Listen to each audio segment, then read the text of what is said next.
الحمد لله الذي خلق السماوات والأرض وجعل الظلمات والنور ثم الذين كفروا بربهم يعدلون.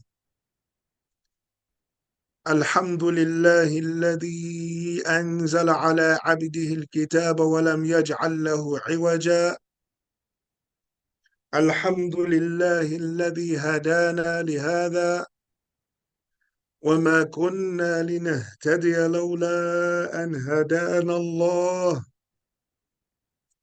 لقد جاءت رسل ربنا بالحق. نعم. So we are on page 13 of Surah Al-Baqarah in Arabic, where Allah Ta'ala says, this is all referring to the same vicious Jews, covenant breakers, murderers, liars, deceivers. وَإِذْ وَإِذْ أَخَذْنَا مِيثَاقَكُمْ لَا تَسْفِكُونَ دِمَاءَكُمْ ولا تخرجون أنفسكم من دياركم ثم أقررتم وأنتم تشهدون. When we examine these behavior patterns, it's upon our ummah to take a deep, deep look at our plight. And if we begin seeing resemblances between us and the Jews, we have to know that we're on a path of destruction. But our destruction will be different from the destruction of the Jews. Because Islam will never be destroyed. And there will never be a point where the whole of the ummah is destroyed. It's not going to happen. As for them, they were destroyed as a nation, cursed as a nation, earned Allah's anger as a nation. There's no coming back. They have to come into Islam. As for the Muslims, then Allah Ta'ala destroys us by replacing us. He will wipe us out. He will replace us with those who are better than us. And he said it more than one time in the Quran.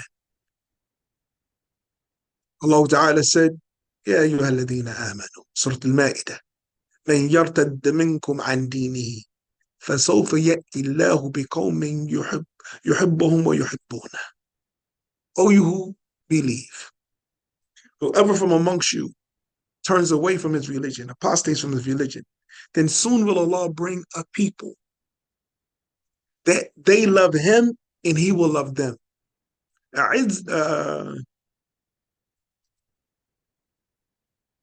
أذلة على المؤمنين عزة على الكافرين. They will be humble towards the believers to one another and stern towards the disbelievers. يجاهدون في سبيل الله ولا يخافون لومة لائم. They will fight in the way of Allah and they will not fear the blame of the blamers.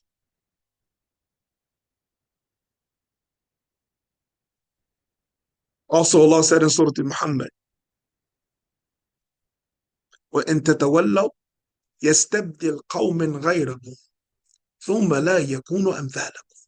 And if you turn your backs, he will replace you with people other than you and they will not be like you. So Islam won't be destroyed, but groups of Muslims in the past have been wiped out and replaced by Allah subhanahu wa ta'ala with those who are better than them, love Allah more, believe in Allah more, and they do not try to please evildoers or disbelievers in order to gain their acceptance. They don't worry about being blamed about adhering to the religion of Allah. So here Allah Ta'ala talks to these despicable Jews once again. He says to them, and when we took your covenant, that you would not shed the blood of one another.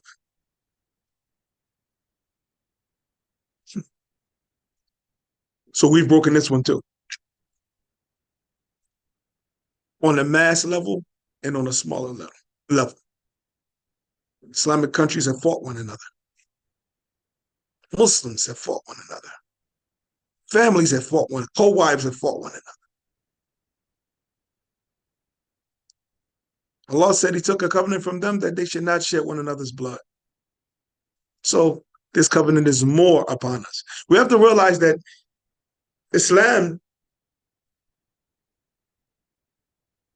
Quran didn't abrogate everything in those previous books. The Quran confirmed a lot that was in those previous books. As Allah Ta'ala said, Ya ayyuhalladhina aman, kutiba alaykum as-siyam, kama kutiba ala alladhina min qablikum. Fasting has been prescribed for you, just like it was prescribed for those who came before you. So they were fasting, we have to fast. As-salah, same thing. They had to pray, we have to pray. To treat each other as blood brothers and don't harm one another, don't shed each other's blood, don't dishonor one another. That was a covenant upon them, and it's the same upon us. لا تسفكون دماءكم, don't shed one another's blood. ولا تخرجون أنفسكم من دياركم, and do not exile one another. Do not exile one another. So how can a Muslim country close their borders to Palestinians fleeing the bordering countries of Palestine? How can they close their borders to their Muslim brothers and sisters due to a pact that they have with the kuffar?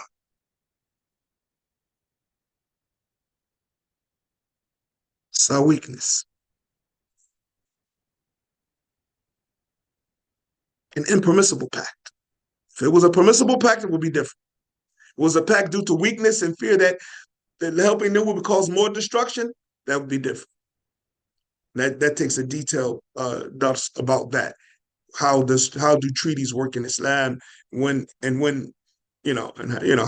detailed to that, and that's studied. And whoever wants to try to do independent research is going to read sort of the Tawbah and the Tafseer and sort of and that.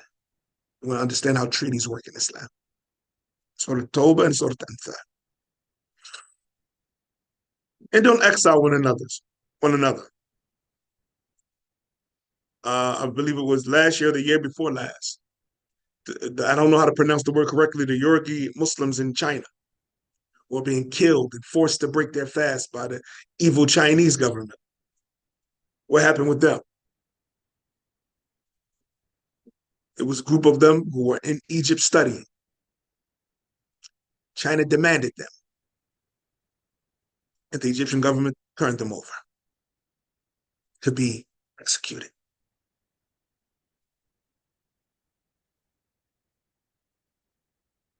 ثم أقررتم, and then you ratified, you confirmed this covenant, وأنتم تشهدون, and you're witnesses to this. O Muslims, look how much we're following the Jews. ثم أنتم هؤلاء تقتلون أنفسكم, and then you're the same individuals that made that covenant that you kill one another. وتخرجون فريقا منكم من ديارهم, and exile some of your own brothers from their homes. تظاهرون عليهم بالإثم والعدوان, and then you transgress against them with sin and obstinance. وإن يأتوكم أسارى تفادوهم, and when there comes to you POW, Muslim POW, prisoners of the war, fleeing to you, you ransom them back to the enemy. This is what the Jews did to their own people. You ransom them back to the enemy. وهو محرم عليكم إخراجهم, and it is haram for you to do that to them. Then Allah asked a rhetorical question. أفتؤمنون ببعض الكتاب وتكفرون ببعض? Is it that you believe in part of the book and disbelieve in part of the book? Is it that you believe in part of this Quran? Allah asked them that about the Torah.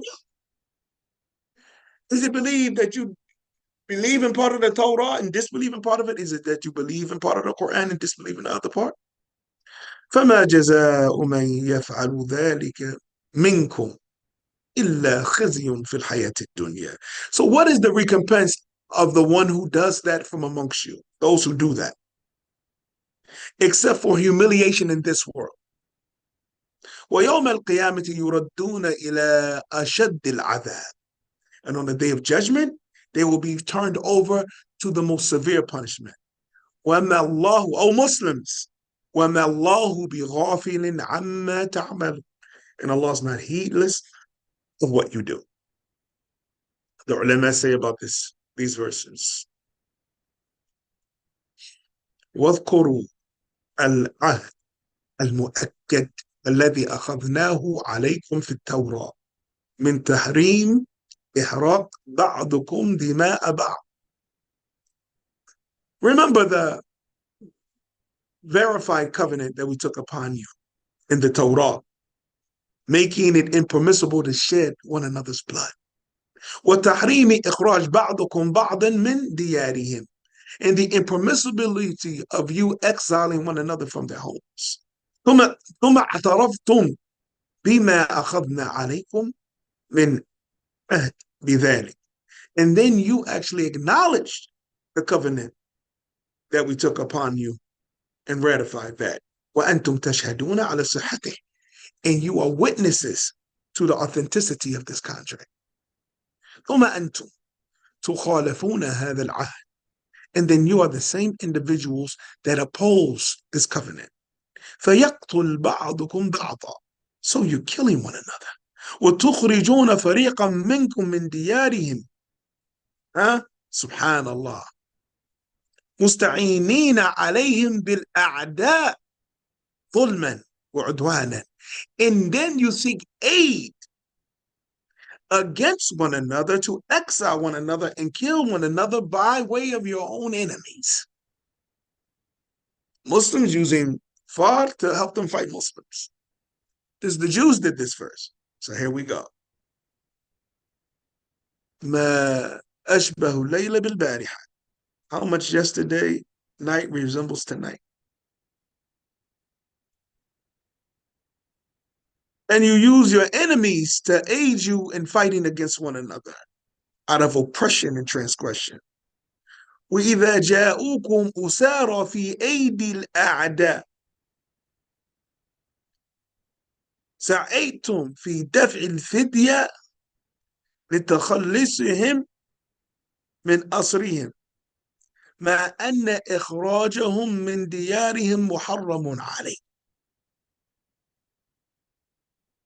And then when there came to you captives in the hands of your enemies,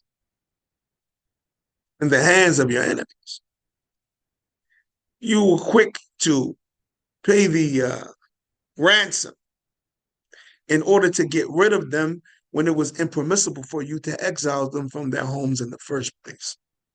فكيف تؤمنون ببعض ما في التوراة من وجوب فداء الأسرى وتكفرون ببعض ما فيها من صيانة الدماء ومنع إخراج بعضكم بعض من ديارهم.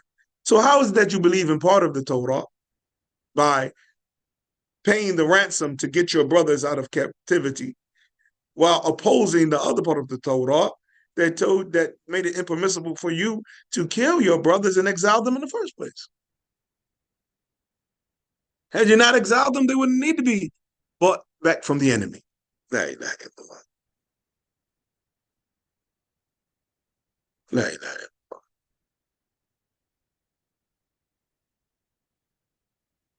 فليس للذي يفعل ذلك منكم جزاء إلا الظلم والمهانة في الحياة الدنيا. So there's no reward for the individual from amongst you that does this except for humiliation and degradation in the life of this world. وأما في الآخرة فإنه يرد إلى أشد العذاب. And as for the hereafter, he will be then placed in the most severe punishment. وليس الله بغافل عما تعملون بل هو مطلع عليه وسيجازيكم به. And Allah Ta'ala is not heedless of what you are doing. Rather, He is well aware of what you are doing, and He shall recompense you accordingly. Nah. La ilaha illallah.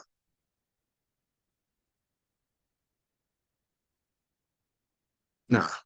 So these ayat are a very serious reminder of how strong the brotherhood of Islam is supposed to be. And it's telling us that anytime that a Muslim needs the aid of a Muslim, and a Muslim has the ability to do it. That is in opposition to Quran and Sunnah to not aid the Muslim in need. This is as an individual.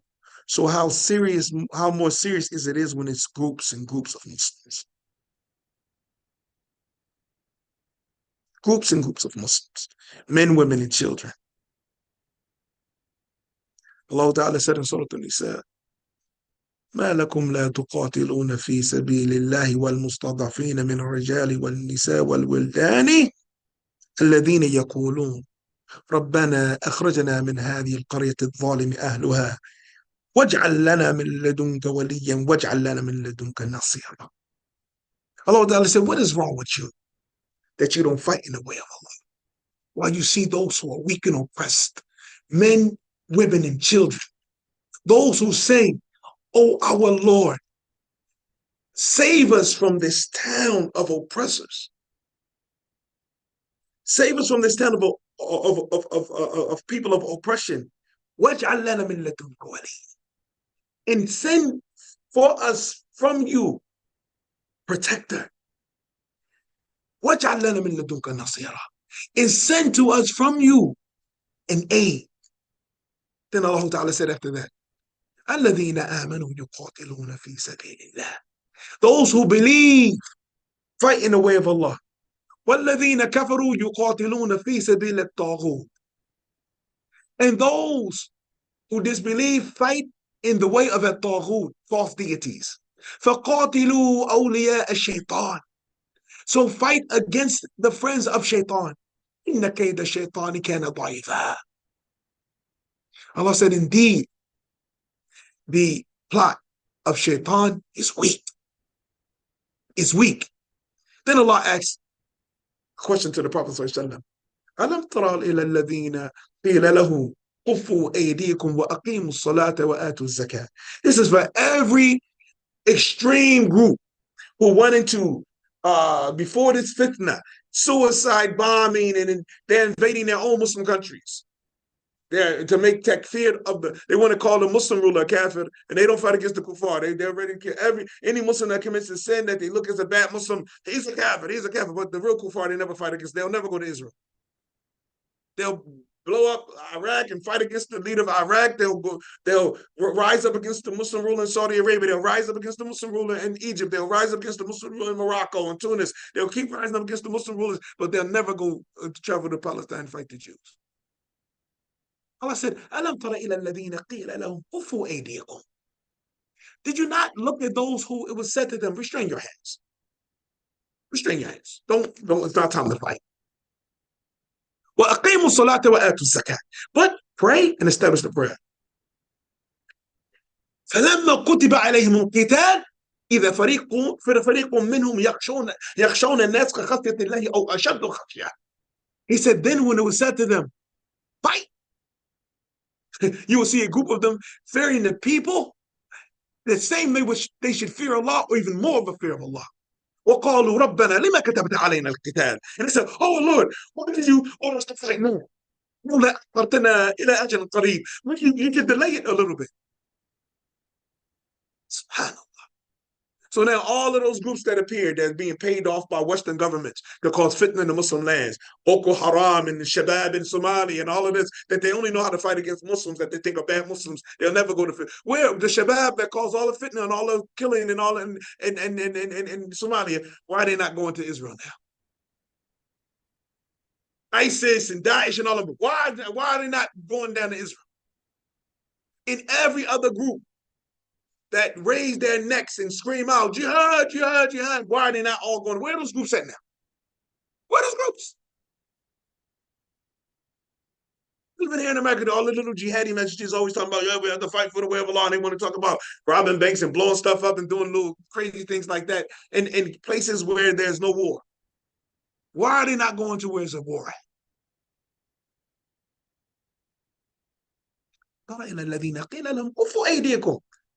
This is not new, ya ikhwa. Read the Quran. Those same individuals telling them, no, that's not jihad. That's haram. No, you can't do that. You can't do that. They said, no, we have to defend Islam. You guys are cowards. Your scholars are scholars for dollars. They're government scholars and this and that. Now it's a real fight going on. Where are they? Where are they? Quiet. Crickets. Crickets. لا إله. قل متاع الدنيا قليل. Say to them, the enjoyment of the dunya is short. والآخرة خير لي من التقوى ولا تظلمون فتيلا. And the hereafter is better for the one who has taqwa, and you will not be oppressed in the least. أينما تكونوا يدرككم الموت. Allah said, wherever you are, death will come to you. ولو كنتم في بروج مشيدة. Even if you were in towers that were fortified. إنا لله وإنا إليه راجعون.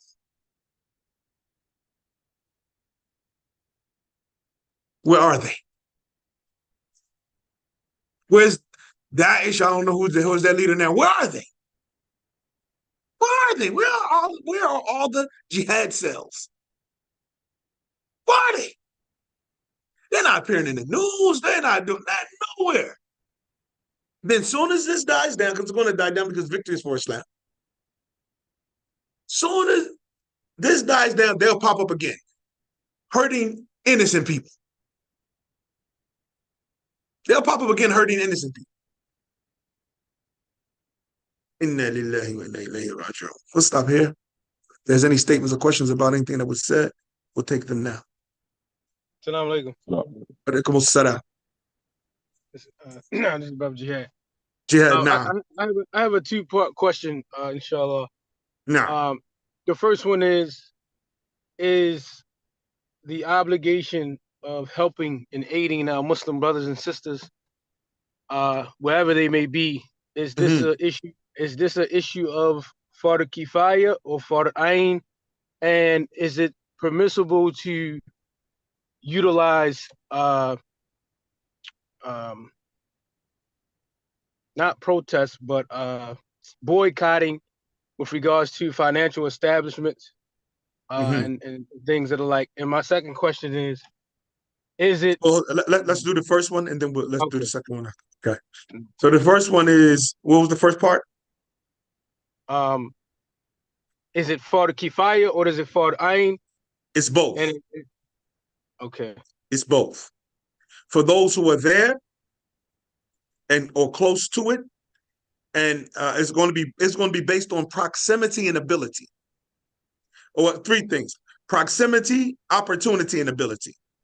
So based on the closeness of proximity and the presence of opportunity and also the established ability, then it will be Fard Ain or Fard Kifaya. The further you go out, the lesser the obligation becomes due to the opportunity, ability, and proximity being at a greater distance. Now,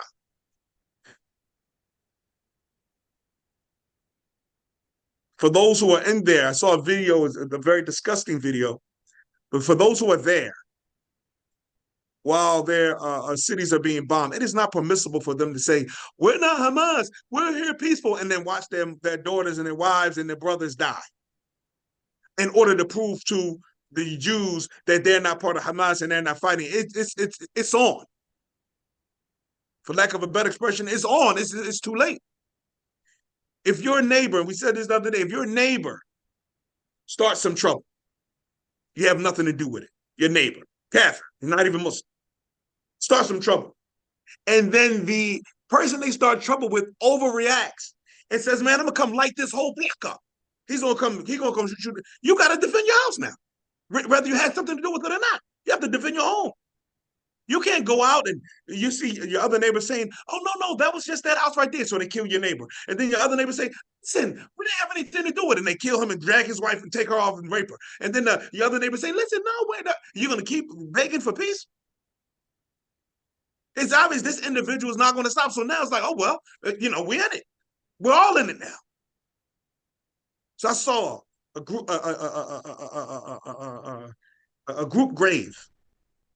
Muslim grown men, healthy grown men, with the zip ties on their hands, being walked one by one. It was already looked like hundreds of grown men in this grave, and they would walk and let the Jew walk them to the edge of the grave, put a bullet in their head, and fall in. And then the other one saw the first one go in, and he was just like a cow, just walk right behind him. Listen, they're gonna kill you anyway. Fight. Like what kind of mercy are you hoping for? They're walking you. You saw your 3, 4 brothers, 5, 10, hundreds of them in that grave. I said, what is this? You know, and you just gonna go willingly?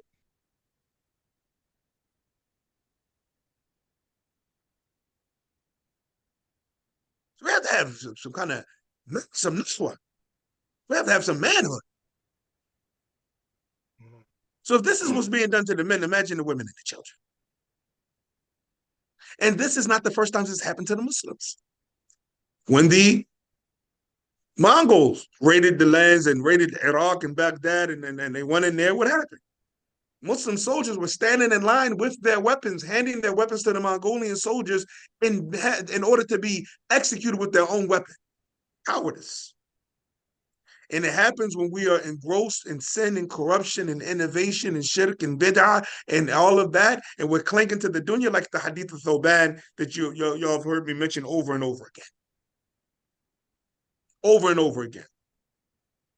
And Allah Ta'ala explained this. This happened to some Muslims on the time of the Prophet. Allah Ta'ala said in Surah Ali Imran, إن الذين تولوا منكم يوم التقى الجمعان إنما استزلهم الشيطان ببعد ما كسبوا. This shows that sins breeds cowardice. Allah said, those who turned away and ran from the battlefield on the day that the two groups met, indeed, Shaitan is the one that called them to slip up because of some sins that they had committed. وَلَقَدْ عَفَى اللَّهُ عَنْهُمْ. They were companions, and Allah Ta'ala has pardoned them. Pardoned them. So those were pardoned, but Allah still made an example of them in the Quran by saying that they had committed some sins and that sin made them cowardice.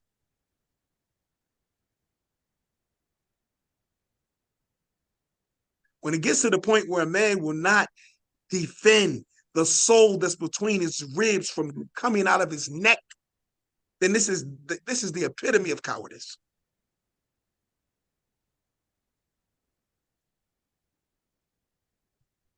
It only can be cowardice or complete foolishness, idiocy, like cattle.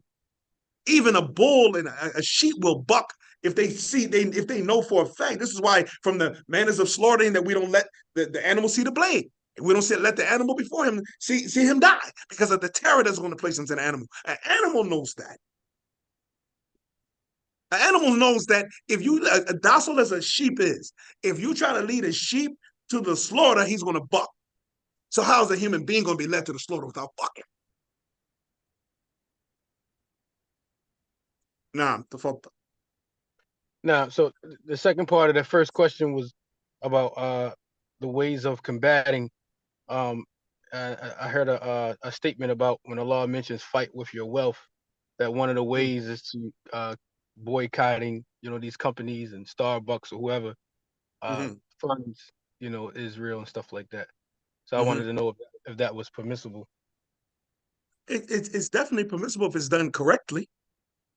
And it takes a committee of scholars and financial experts who can delve into where exactly can we hit them at the hurdle. But just doing it haphazardly, without any order. إِنَّ اللَّهَ يُحِبُّ الَّذِينَ يُقَاتِلُونَ فِي سَبِيلِهِ صَفًّا كَأَنَّهُمْ بُنْيَانٌ مَرْصُوصٌ. Indeed, Allah loves those who fight in His way in arranged ranks as if they were a brick building. The Prophet, Allah Ta'ala also said, وَإِذَا جَاءَهُمْ أَمْرٌ مِّنَ الْأَمْنِ أَوِ الْخَوْفِ أَذَاعُوا بِهِ وَلَوْ رَدُّوهُ إِلَى الرَّسُولِ وَإِلَى أُولِي الْأَمْرِ مِنْهُمْ لَعَلِمَهُ الَّذِينَ يَسْتَنبِطُونَهُ مِنْهُمْ وَلَوْلَا فَضْلُ اللَّهِ عَلَيْكُمْ وَرَحْمَتُهُ لَاتَّبَعْتُمُ الشَّيْطَانَ إِلَّا قَلِيلًا. Allah Ta'ala said, and when there comes an issue of public safety or fear, they are quick to what? Broadcast it. And if they only referred it back to the messenger and to those who are in authority of knowledge and authority amongst them, then those with authority and knowledge would have known the correct course to take. And if it wasn't for the favor of Allah upon you and his mercy, you would have all followed shaitan except for a few of you. So this is not an individual decision. This decision has to be based on knowledge that is actually doing something. Or if not, it's a waste of time. And it's a long discussion, but just to hit on the most pertinent points concerning the issue is that, okay, number one, is this support, this assumed support, an individual choice, or is it a structured support? Because if it's an individual choice, then you're only hurting an individual. A lot of these places that they want to do this to are actually franchises. And you boycott the one, and somebody's cousins own that is not even Jewish, has nothing to do with the whole thing. The whole corporation is McDonald's, but this guy bought a McDonald's franchise that has nothing to do with Israel, aiding Israel, or anything. You're not even boycotting the corporation. You're boycotting somebody's franchise. So that's one aspect and one area to look at it. Another aspect to look at it is that even if it's ascertained, are these individuals dependent on this money? Another thing to look at is that the real actual support. So now, and this would cause a deep oxymoron for many individuals. One of the main support is the support of Smith and Wesson, and other than that, from the gun companies. So the people want to stop buying guns and bullets and stop going to the range. What about that part? That would contradict a lot of personal protection, wouldn't it? No. You know, and then on top of that, okay, we talk about McDonald's and Starbucks. Okay, what about Sunoco? And so you want to stop getting gas? What about Sunoco and whatever all these other gasoline companies and all of that? What about that part? What about the taxes we pay being in this country? What about our presence in this country and all of the money that this country is backing Israel? So then if we really want to boycott, everybody should be buying a plane ticket to go to a Muslim country. That's the biggest boycott.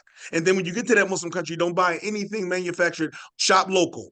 Buy from the local farmers and like that, and you use your money for that. You don't use your money to buy anything that's packaged or processed because that it's coming from those Jew companies that are worldwide. So now you're going to go and you're going to buy fresh fruit, fresh vegetables, but the first thing to do is buy a plane ticket to leave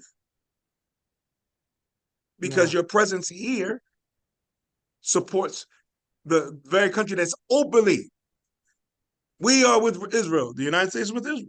So if you want to boycott, leave. That's the real boycott. Leave. And that's the origin of al-wala wal-bara, allegiance and disassociation. So you're saying in a nutshell, if you're gonna do that, be strategic about it, and also be ready to actually go to the extent that it's gonna actually the real extent.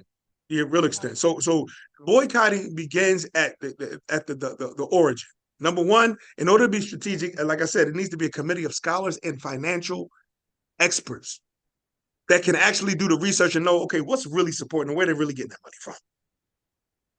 Right? And then once that is established, they will dictate, and because we're not united, it can be done area by area. The Committee of Muslims have financial experts and scholars to analyze what is in support of Israel and do it. Because another point that I'm glad you reiterated that I forgot to mention is, okay, another thing needs to be looked into is, okay, before we boycott this shop, this factory, how many Muslims work there and feed their families through this place? What do we have for them if we boycott it? What if it works? What if we boycott them and it shuts down? So now how many Muslims work in that place? So now what? Now what next? What happened when they joined the boycott and everything? Now they're out of work. What do we have to replace it? Because one of the principles and foundations of enjoining the good and forbidding the evil, that it can't lead to a worse evil. No. The ulama say if it leads to an equal evil, it's between permissible and disliked. It's between permissible and disliked. But the asl is that you're supposed to replace an evil with good. Nah. So No, that's what that nah. that kind of leads to my second question, which is Mm-hmm. uh, Muslims coming together to address those Muslim leaders or those Muslims that are in position, and Mm-hmm. how to seek to get the attention of and I know it's strategic, and I know it's not cut and dry and being in Mm-hmm. a position to actually do different things. But with that being said, of a body of scholars, or those in authority and those who have knowledge, to be able to organize this type of attempt. My second question was, is that okay to reach out to, whether it be the UAE or Saudi Arabia or any of the Muslim countries that have some kind of stronghold within themselves, and how would we go about that, trying to get that aid and support, inshallah? With the fact that the Muslims, since the fall of the Uthmani Caliphate, being divided with many different leaders and rulers, and if anybody wants to read up on this more, you can go to Sahih Muslim, the book of leadership, Kitab al-Imara, and Sahih al-Bukhari, the book of Fitan. It's in detail. The Prophet talks about this and then refer to those explanations that talk about it in more detail about the ummah being divided and being overpowered and overcome by the disbelievers. And even while we're going over Islam as a complete religion, Sheikh Muhammad Al-Amin al-Shanqiti, he actually discusses this issue, the weakness of the Muslims, the kuffar overpowering the Muslims and all of that. He talks about these things. So uh, that issue is for the people who, and we're going to go right back to what? Ability and opportunity. So those people, because when you want to be effective, you send the person that has the most effect, or at the very least, the most likelihood or possibility. And this is how Allah Ta'ala chose his prophets and messengers.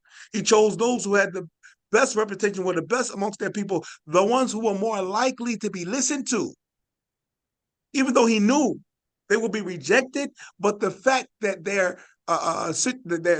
position in their community and in their tribes and in their region was pristine, that the ones who didn't listen didn't have an excuse, because this was a person that you honored before. So why are you refusing to listen to him now? As far as sending the people that don't have a word that is listened to, unknown, don't have a position, a status, and they're not going to be paid attention to, this is a waste of time and resources. The Prophet ﷺ said, Inna Allah yuhibbu min al-abd إذا عمل عملا أتقنه. Allah loves from the slave that if he does an action, he does it with meticulous precision. He does it with excellence. So we want to send those who actually have a voice that will be listened to, by like the leader of the UAE or all these other countries like that. Who will they listen? Because you don't want to waste resources. Or are we in a position, as Allah explained in Surah Al-Ma'idah, of preparation, that we're in a position of degradation, and the only thing in front of us is tawbah and preparation, so something like this doesn't happen again. Sometimes that's the situation, like what happened to the Muslims in the Battle of Uhud and other battles, and what happened in Hunain and other than that. So when these things happened to the Muslims, it was a point of reflection. So we have to really and refer to Ahlul Ilm and ask them, okay, what is our position in this part of the world? Because of our disunity, it is going to be a case study. Each individual, where he is based on his ability, asks detail. Okay, what is upon me? I'm so and so and so and such and such. My studies is this. My education is this. My financial situation is this. My family is like this, and explain the situation. So concerning the issue of Philistine, what's upon me? And like that. And then if there's a group of Muslims that has actual unity and a reality, and the biggest thing that's affecting us is عدم الاتحاد حتى في النظر, that we don't even have unity in our point of view about the issue. Huh. We don't even have unity in our perspective. Perspective. You know, and over 30 years ago, Sheikh Uthaymeen said this. In a khutbah he gave, انتشار المعاصي بضعف الإنكار, ضعف الإنكار, the I'm spread in of evil, class now. the, the, the, Assalamu alaikum. the spread of evil and wickedness, and the weakness in refuting.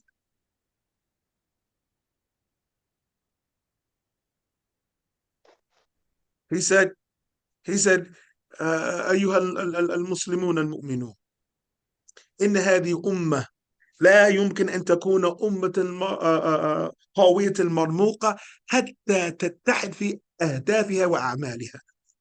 He said, there's no way that this can be a strong and compelling nation until they become united in their goals and in their actions. It's the only way this ummah is going to get it. Nah.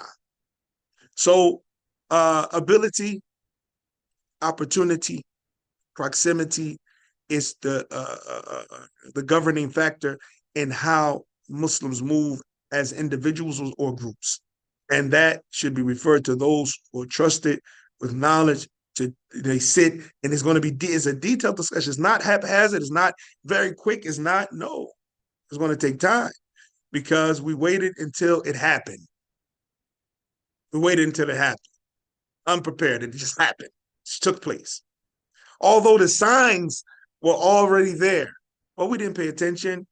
And there's so many hadith about the signs of the akhirah that shows that we would be this way when things like this took place.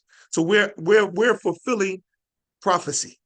Everything that's happening right now is the fulfillment of prophecy. It hurts, but at the same time, Muslims have reassurance. The Prophet said this was going to happen, and then after that, al-amr sayanjali, then the affair is going to also be removed. ويرجع القوة للمسلمين عسى نكون منهم, and then the power is going to return to the Muslims. Maybe we'll be from them, or we may die before that. Allahu a'lam. Allah Ta'ala said, وَقَضَيْنَا إِلَى بَنِي إِسْرَائِيلَ فِي الْكِتَابِ لَتُفْسِدُونَ فِي الْأَرْضِ مَرَّتَيْنِ, and we decreed and revealed to Bani Israel in the book that you're going to cause corruption in the world twice. Allah told Bani Israel this was going to happen from them. وَلَتَعْلَوُونَ عُلُوًا كَبِيرًا, and you're going to reach heights. ثم بعثنا عليكم إبعادا لنا أولي بأس شديد فجاسوا خلال الديار. Then we're going to send upon you slaves, our slaves of ours that are severe in battle. And they're going to surround your homes. وَكَانَ أَمْرُ اللَّهِ مَفْعُولًا, and Allah Ta'ala's command is already done. So the victory is for the Muslims. عاجلا or ajilan, sooner or later. Nah. Jazakum khair. I mean, why yakum? Nah, I bet. Nah, I have 2 questions. The first one is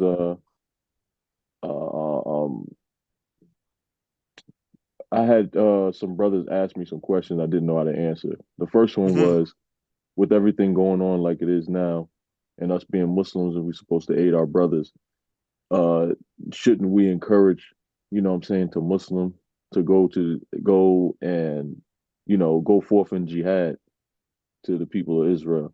And I said, I don't think so, but I don't know. So I'll ask about it. So that's the first question. The same thing I just said to Brother Jihad, ability, No. opportunity, and proximity will teach, is a case study. Each individual has to look into their situation, ability, opportunity, and proximity. However, No.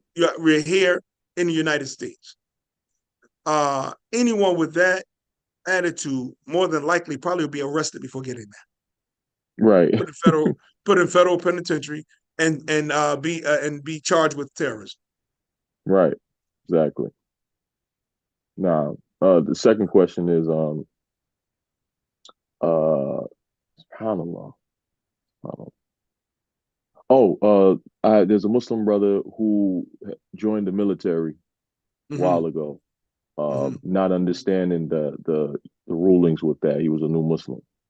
and they are going to be sending him to Jordan to aid Israel. And so he doesn't know what to do at this point. And so he was trying to get some nasiha on that, inshallah. Nah. I don't know what to tell him.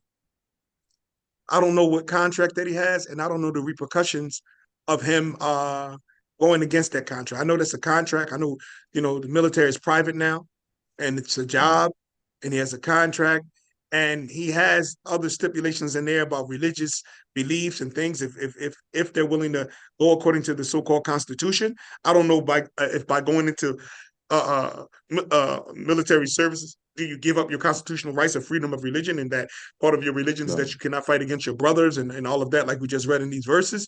But he needs to talk to a lawyer. He needs to talk to a lawyer about what course to take and what are the repercussions of whatever course. Does he just get a dishonorable discharge, or will he be court-martialed and locked up and charged with treason? It's very serious ramifications, and I'm not qualified to let him know how to move. He needs to talk to a lawyer that knows about military procedure. No. No. Any other questions?